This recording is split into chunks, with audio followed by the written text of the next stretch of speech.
comme je suis arrivée à 20 ans dans le circuit, j'avais un peu comme un syndrome de l'imposteur. Okay. Comme je suis arrivée à 20 ans et que j'excellais assez rapidement par la suite, j'étais faite pour être une combattante, et sauf que j'avais un peu un petit frein comme ce syndrome de l'imposteur. Est-ce que c'est vraiment ma place? Tout ça j'avais un peu installé des croyances limitantes, et qui dit croyances limitantes dit frein pour la performance. Salut, moi c'est Sébastien, je suis bénévole chez Nightline et aujourd'hui je suis avec Asma Nyang.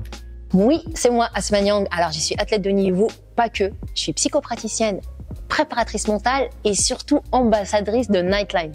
Et aujourd'hui on va parler sport et santé mentale. J'avais une question sur ton parcours, parce que toi tu as commencé et tu es devenue judokate à 20 ans, donc qu'on peut qualifier de parcours atypique. Est-ce que tu peux nous dire un petit peu plus sur ton parcours et comment t'en es arrivé là aussi? Ah, c'est le parcours biscornu là. Alors moi j'ai commencé le judo à 20 ans. Il faut savoir que moi quand j'étais petite, le rêve olympique c'était toujours là. Je dessinais des anneaux quand j'étais toute petite.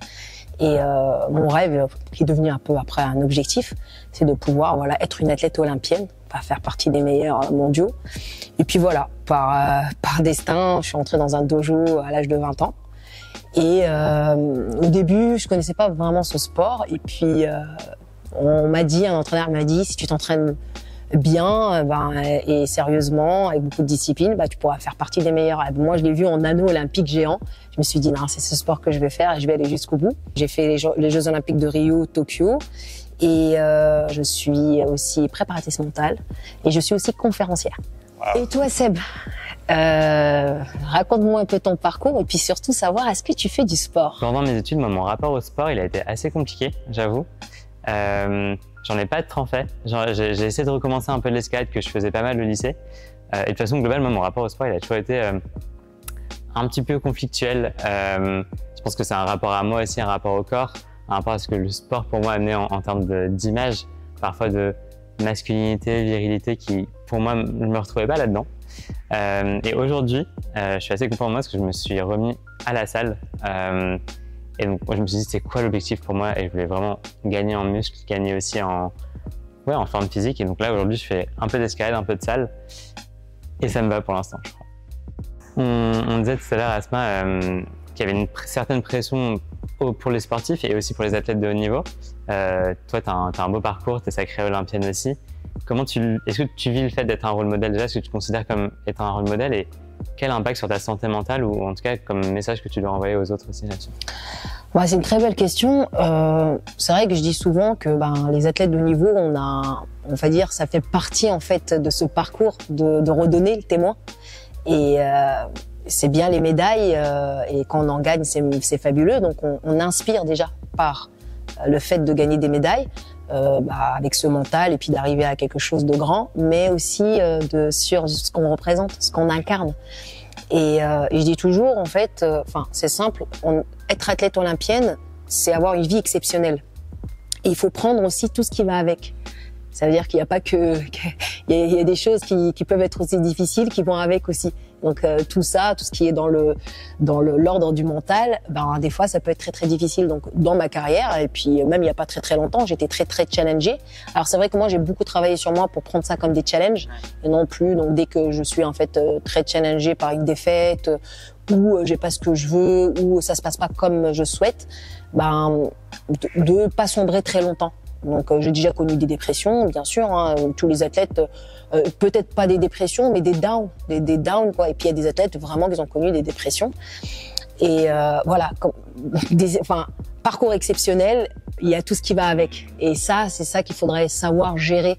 Et donc cette pression, elle est pour nous, mais elle est aussi de tout ce qu'on représente. Donc le retour qu'on reçoit. Donc des fois on incarne tout ça, et puis des fois des supporters pas contents, ça peut être des fans qui sont pas contents, donc ils nous renvoient maintenant. Tu sais très bien que les réseaux sociaux, ce que les athlètes de haut niveau puissent, ce qu'ils peuvent avoir comme impact négatif sur leur santé mentale. Et puis aussi tout simplement, on reste des humains. Je dis toujours, on est des humains avec une expérience sublime d'athlète de niveau, et pas le contraire, on n'est pas des robots. Et des fois on oublie ça, qu'on est des humains avant tout. Et tu trouves qu'aujourd'hui, il y a la place dans le sport, et notamment le sport de haut niveau, pour montrer cette vulnérabilité, pour un peu craquer? Est-ce que c'est OK de craquer en tant qu'athlète de haut niveau? Alors moi déjà, c'est quelque chose que je prône et que je fais Donc je montre cette vulnérabilité-là et j'invite souvent aux athlètes la plus belle force d'un être humain aussi, c'est de montrer sa vulnérabilité. Et puis aussi, ça fait partie en fait de montrer en fait à cette jeunesse aussi qui nous regarde, comme on est des rôles modèles, que en fait il n'y a pas que ça, il y a de la force, mais dans la force il y a aussi de la vulnérabilité et de dire ça va pas, on se sent pas bien, enfin d'exprimer en fait que on n'est pas que des robots et qu'il y a vraiment quelque chose qui peut être touché par les athlètes et que n'hésitez pas à l'exprimer quand ça va pas. Et toi, Seb, voilà l'univers des athlètes je connais, et puis même des athlètes étudiants, et je sais qu'il y a aussi cette pression des diplômes. Tu peux me raconter un petit peu en fait? Ouais, carrément. C'est sûr que, si on fait le parallèle, je pense que moi je dis tout le temps qu'on a tous une santé mentale et qu'on soit athlète de haut niveau, étudiant, mère de famille, peu importe, on vit tous les choses un peu différemment. Moi, ma scolarité et surtout, comment j'ai vécu, c'est à la fois une certaine pression familiale. Alors, moi, je suis libanais d'origine, donc il y a déjà toute la culture derrière, mais globalement, mes parents m'ont jamais trop mis la pression. Par contre, moi, j'ai choisi un chemin qui n'était pas celui où j'étais prédestiné dans une certaine mesure. C'est-à-dire que je suis rentré à Dauphine en voulant faire de la finance. J'en sors, j'en fais du social et de l'humanitaire aussi. Et donc, parfois, une incompréhension de se dire, en fait, pourquoi tu n'as pas suivi un peu ce chemin-là et globalement, se dire, mais en fait, tu n'as pas fait Dauphine pour ça, quoi.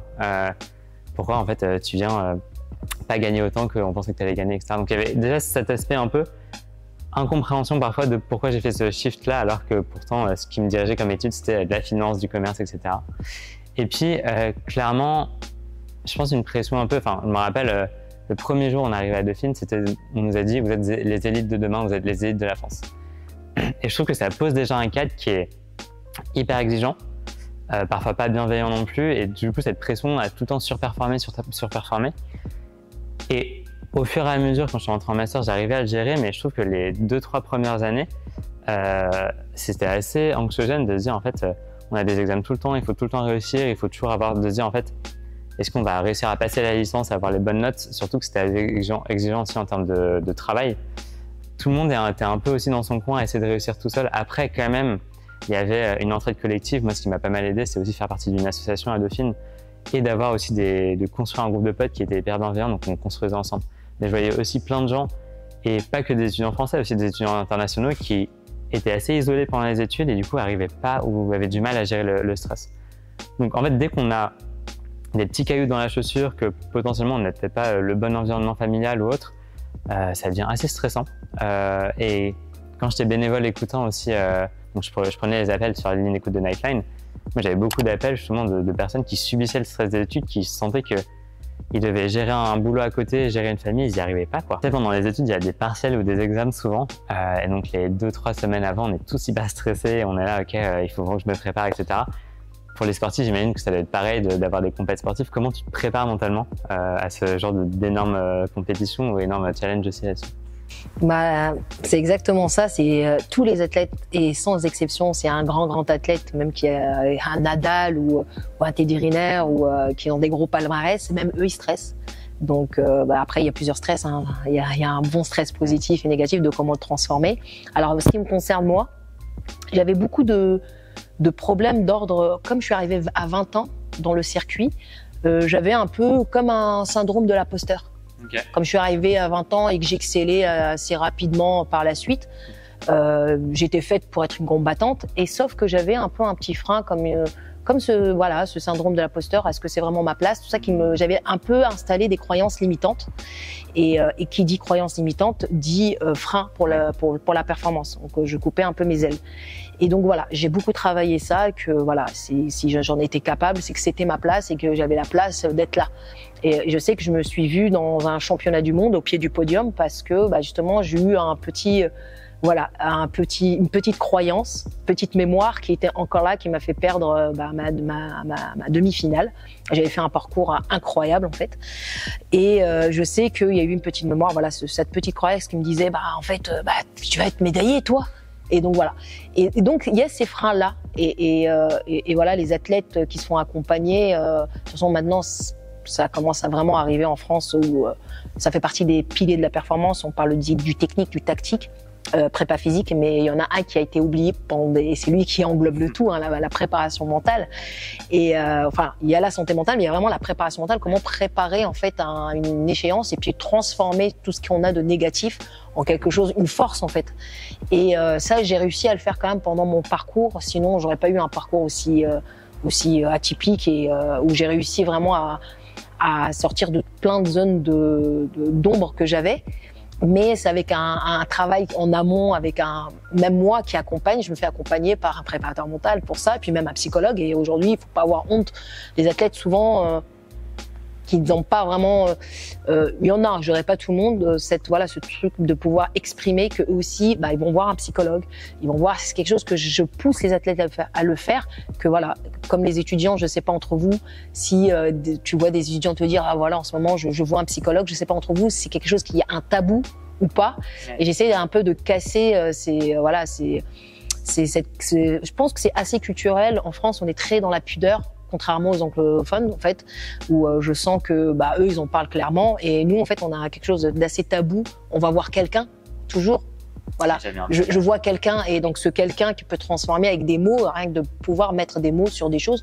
Non, je vois un psychologue. On va dire, je vais voir quelqu'un, et puis casser cette pudeur de dire, parce que juste j'ai besoin d'être accompagné, que c'est pas parce que je suis folle ou je suis fou. On parle beaucoup du sport aussi comme quelque chose de positif, et ça l'est. Et on sait que c'est un aspect aussi positif sur le mental. Mais est-ce que parfois ça a pu aussi avoir des impacts négatifs, toi, sur ta santé mentale? Alors, je vais te répondre à cette question avec authenticité. Le sport de haut niveau, ce n'est pas du sport santé. Alors, je vais citer Boris Cyrulnik, c'est le roi de la résilience. Il avait écrit un livre qui s'appelait « J'aime le sport de petit niveau ». Il faut savoir qu'en fait, les athlètes de haut niveau, on pratique pas du sport santé où tout va bien. Voilà, on est dans un sport extrême.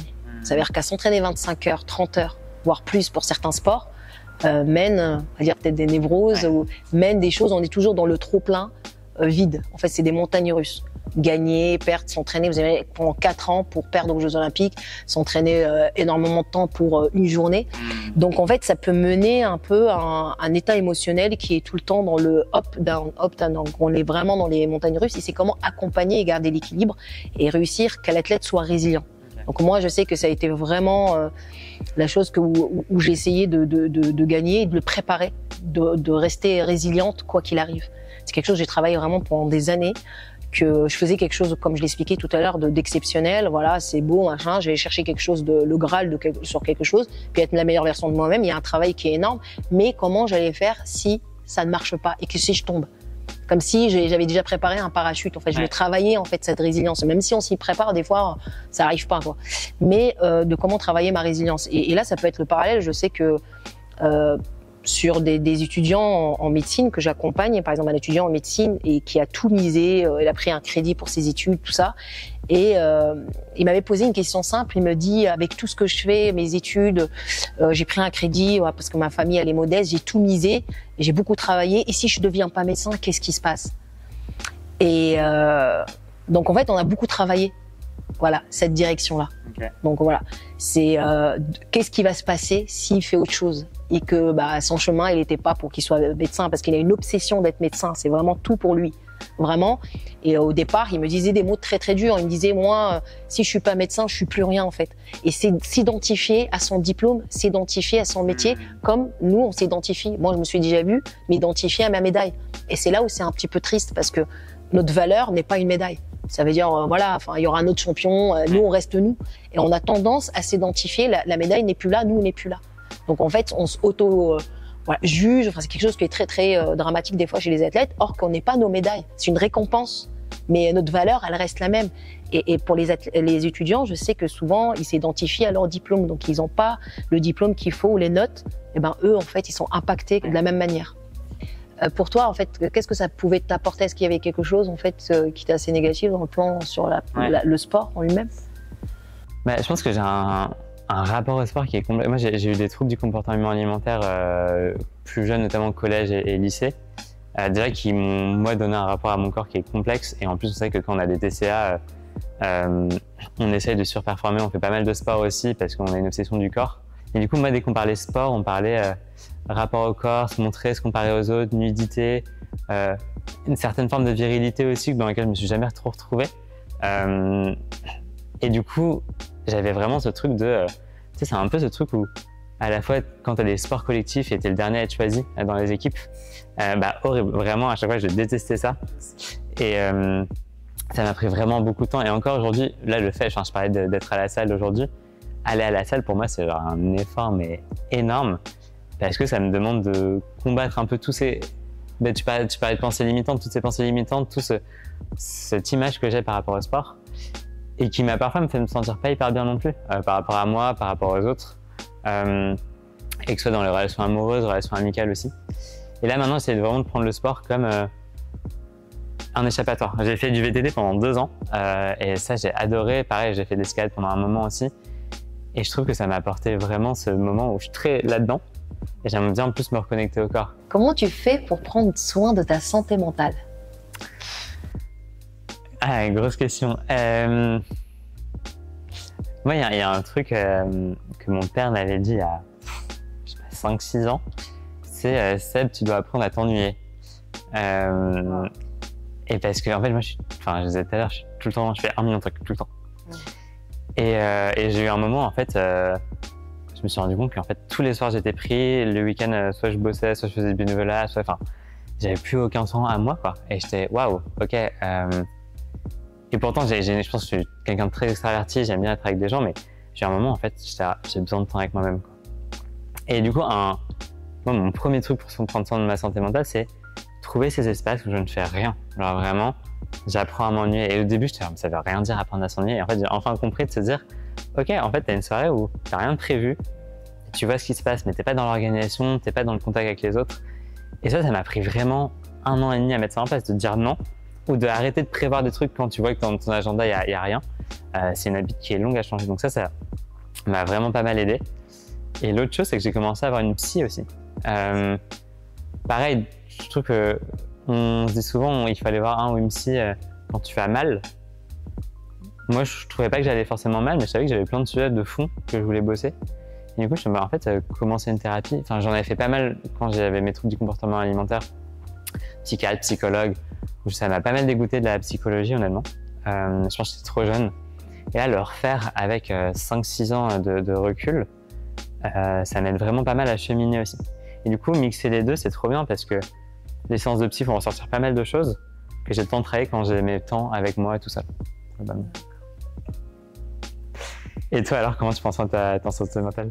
Alors, je fais quelque chose de très très simple, mis à part que toujours, de toute façon, le fait même moi, que ça soit athlète ou que j'accompagne, je suis toujours suivie parce que lorsque j'accompagne, il faut que je sois toujours suivie parce que voilà, il faut pas faire l'effet miroir. Je reviens à ce que l'être humain faisait avant. Et ça va être des choses très simples. Okay. Moi, la santé mentale, elle est très liée à la nature. Donc, je reviens vraiment à ce que les êtres humains faisaient avant. Donc, je fais beaucoup des choses comme des séances de respiration, marcher pieds nus, ce que je mange. Parce que je dis souvent, on est ce qu'on mange. Et voilà, c'est comme des plantes, ce qu'on arrose. Donc, tout cet univers, en fait, m'intéresse beaucoup. C'est-à-dire prendre soin de moi. Et en fait, ce que tu as dit de ton père, c'est génial, sa phrase. S'ennuyer, apprendre à s'ennuyer, c'est juste génial. Et justement, toutes ces petites choses font qu'on fait des choses sans but, juste à se sentir bien.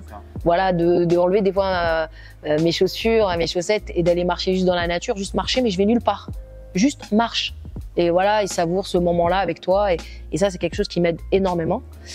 Cette connexion, ce que l'être humain faisait avant, on n'invente rien. Parce que des fois, on invente beaucoup de choses. Et je vois, en plus avec les réseaux sociaux, on voit sur tout le monde, coach mental, vous savez, il y a vraiment tout et rien. Et on essaie de trouver une nouvelle méthode. Et voilà. Et j'ai l'impression que plus il y a des nouvelles méthodes, plus il n'y a pas de méthode. Et donc, du coup, j'aime bien revenir à ce qui se faisait avant. Et donc, je me reconnecte beaucoup à la nature, voilà, et ce que je suis, en fait, vraiment, quoi. Et puis, apprendre à me connaître. Et puis, être aussi très indulgente avec moi-même. J'étais très exigeante avec moi-même sur beaucoup de choses. Et apprendre, voilà, parce que quand on apprend à être exigeant, on apprend à s'aimer, forcément. Donc, on est gentil avec soi, on se caresse, quoi, ça va. Et donc, tout cet univers qui fait que, on apprend à être indulgent et avec soi. Et donc, forcément, la santé mentale, elle va mieux. Donc, il y a une pression qui se met, et puis le discours interne aussi. J'ai appris à faire un discours interne. Comme j'ai expliqué il n'y a pas très longtemps, j'étais vraiment très, très challengée. Et ça, c'est cet outil qui m'a beaucoup aidée. C'est que j'ai eu des discours internes en bienveillant.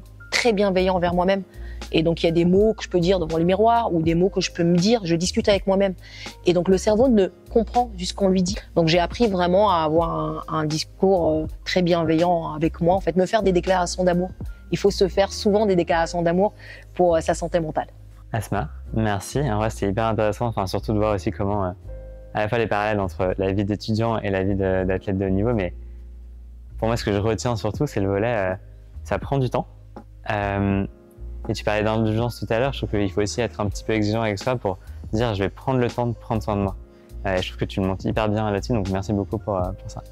Eh ben, merci Sébastien, vraiment un échange riche en émotions et riche en partage. Et je te souhaite le meilleur. Et je te souhaite de prendre vraiment bien soin de toi.